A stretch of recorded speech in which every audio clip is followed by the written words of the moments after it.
Hello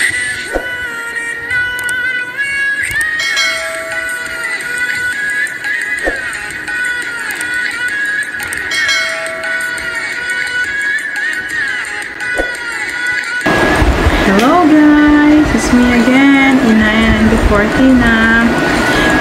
Kung bago ka pa lang sa channel na to, please subscribe, like, and share. Ayan po. Guys, ang pag-uusapan po natin ngayon ay tungkol po sa sub for sub. Yes, sub for sub na ang use po ay for subscribers. Ayan po. We will discuss about the for subscribers, guys. Yes. So, ayan. Simulan na po natin. Let's go! Hello, guys. Ayan. Na-download ko na po yung apps na ang pangalan po niya ay, ayan. Yung nakikita niyo po ay, eto siya. At ayan. Eto siya, ang pangalan po niya is U-Channel. And ito naman po ay YT Love. Yan, YT Love po siya. Yun nga lang po, pag kasi sa kabilang cellphone ko kasi siya din-download. So, ganyan po yung magiging style po niya. Ito po siya, ang iwa-watch nyo dyan is advertise. Ayan. Ito naman po yung coins nyo.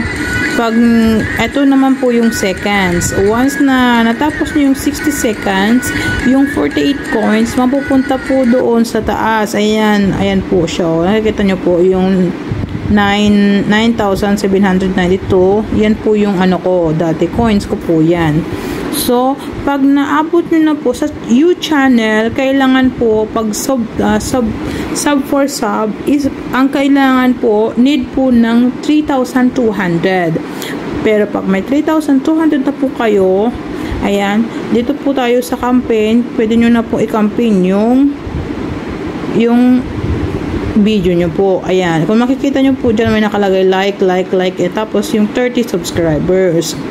Nung una, pangalawa, tapos pangatlo, sobrang saya ko pa kasi yung subscribers ko po is nag-grow. Ayan.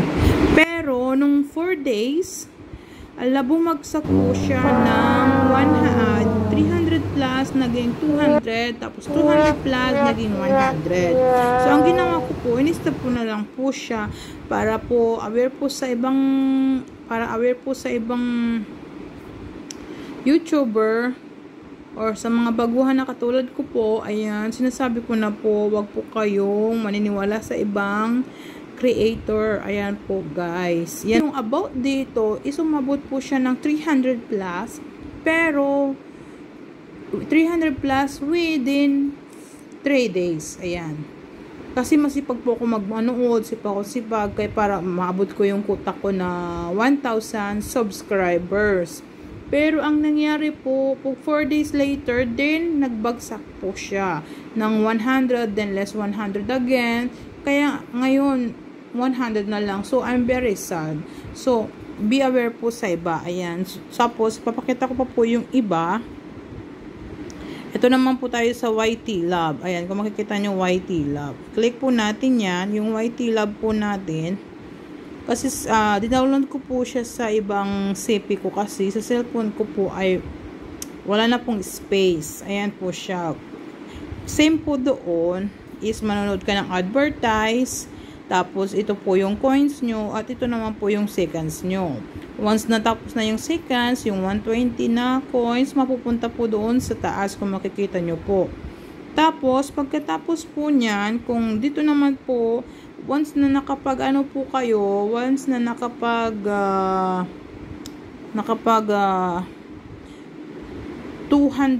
2,300, once na 2,300 na po kayo, pwede nyo na po siyang i-campaign.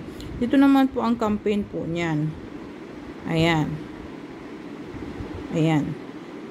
Dito po, di ko lang alam kung meron siya dati. Nag-campaign ako pero nawala na po siya eh. Yan, ganyan po yung campaign dati. Pero ngayon wala na kasi hindi ko na siya ginagamit.